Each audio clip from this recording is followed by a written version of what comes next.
again, talk about the economic and social crisis in America. Yes. Healthcare benefits, homelessness, Social Security, jobs, everything, funds, all this kind of stuff. And when we left off, we were basically talking about the rejection of benefits, from our government and why things have been happening. But, we've been asking for feedback from our audience members and also from your YouTubers, Facebookers, Twitters, all YouTube. And we have a comment. Her name is Miss Tanya Osborne. And she's going to come on up over here. And she's just going to explain a couple of things on how this actually works as far as the food stamps. Come on up, Miss Tanya. well, that's exciting and good to know, because we're going to get some information that's much needed. Yes. Okay. Hello, Miss Tanya. How are you? Thank you for joining us on the show. I'm fine. How are you? Yes.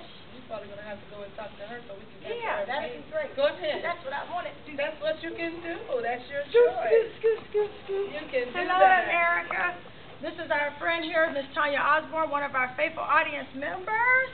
And thank you for letting us interview on the show. Now, we were talking about earlier the economic crisis that has been facing us in America right now these days, and why the government has been, rejecting, people who are trying to get benefits, who have lost their jobs, who have lost their health care, and things in that nature. So go ahead and tell us what you were telling us as far as, like, food stamps and benefits.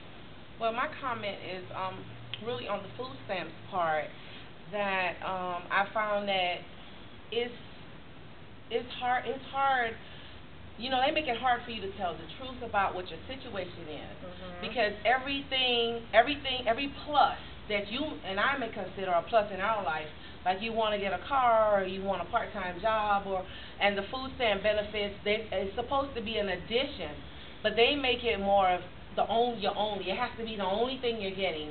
Your only way to buy food, your only income is the AFDC. If you add anything to it, then you don't get. That becomes a minus. And instead, it makes people, to me, not want to do anything. The people the girls that don't do anything, that don't want to go to school, or they don't want to work, or whatever, they could get the full allotment. The people like you or me that might be laid off, or you might be temporarily disabled, injured on the job, workman's comp, that need something to supplement until you can do better. Right. You can't really get it. Wow. Because you have these additional things, and they want to know, well, how you pay this or how you pay that. Well, I used to be able to because I have this job. Right now I can't. But they look 3 months ahead. So if 3 months ago you had an income, they add that income. Whoa. Even though you don't have that income now. Yes, I do. Wow. They add that income now, even though you don't have that income now, and that helps determine what you could get. But that was 3 months ago. Wow. So it makes it real complicated, and I find that most people lie. Most people just tell lies, and they keep it the same, because anything change. You get so excited, you get a little job, you want to tell the truth. You tell the truth, you're gonna get cut. Wow. You start to go to school, that's a plus, because they know most people get FAFSA, and you get some kind of benefits, you get some kind of check, you get grants, or grants or whatever, and now sometimes they actually give you, if you don't use all your money, you actually get the remainder in a check. That's an asset, so that counts against you. So it makes it real hard, but I found that, people that are, if you're homeless, and you tell them that you're homeless and you just using your address or someone's address, you're considered, expedited. And so they make a lot of people tell lies. They just they tell lies. There are people that are 6, 7 people in a house, and everybody have their own case, because if you're homeless and I'm homeless and we all homeless, and we say we don't cook together, and you have a case and this person have a case and the other person have a case, then everybody get their own benefits, and you end up with more. So they put people in a position where the American people feel that they have to lie for something that belongs to the American people. Wow. Well, here we are. Thank you again for tuning in on the Angela Maxwell and Lucretia Rouse Morning Show.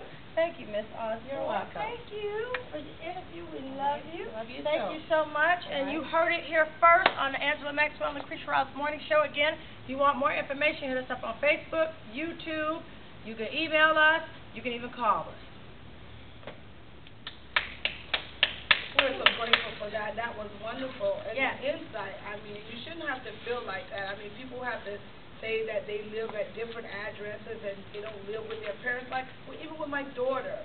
My daughter is 21. She has 2 kids, which is not the system's problem because I can take care of her. But she wanted to step out on her own and get food stamps. As long as she lived in my house with my salary, she couldn't get anything. We couldn't get any assistance, so she had to use another address just to get some type of assistance. And so she doesn't live with me now, so I don't know how that's going to play out. But as long as she lived with me, I mean, they always wanted my salary. What does my salary have to do with a young lady that has 2 children that only wants to just to make sure that her babies get milk? That's all.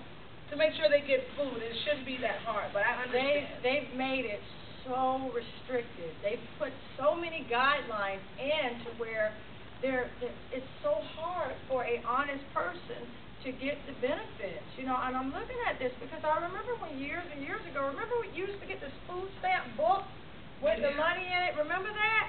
You know, and now they have like a debit card that they use. And you know they keep track of the money, and I really honestly believe they keep track of what's spent on those cards. They do. I'm telling you, that's why they got it done. And now, you know, I'm starting to see all these things. Yeah. You don't need them. Right. You know, and so that's basically what's going on here. Because, you know, you had the book and you would count out your money and stuff like that. Now they made this card and they're documenting everything. I know they're looking at everything what you do. You know, so again, they've made it so hard. And it is. It is hard to come up. Yeah, and not only that, benefits people that need disability. That's a whole other thing. People that need Social Security. My poor dad has to pay $90, a Part A and a Part B out of his Social Security, and he lives off of the little money, which it should be about $800, which is not a lot. But with them taking out that Part A and that Part B, they're taking that money out of his check monthly. What is Part A and Part B? It's insurance, their medical Part A and Part B, so that they can go to the doctor. But he's paying $90. I mean, you can't afford to do that. No, and the Social Security that they're giving out, you know, is not that much. It's not. And I see, you know, I see a lot of the, you know, older seniors. They're working part-time. Yeah. They're bagging in Publix. You know, they're working in Walmart part-time. They're doing all these part-time things when they should be really living life and retiring. You know, and I'm just, it's bad what's going on. It really is. It really is. So hopefully we come out of this, and for those that are not so much effective, just put some money to the side and try to hold on to what you have and try and make it, because it's strenuous. And so, I mean, it has even affected churches, where in churches, 70 churches last month shut their doors. And when the church is affected, there's a problem. There's a serious problem. Because the churches ran off of the tithe and the offering.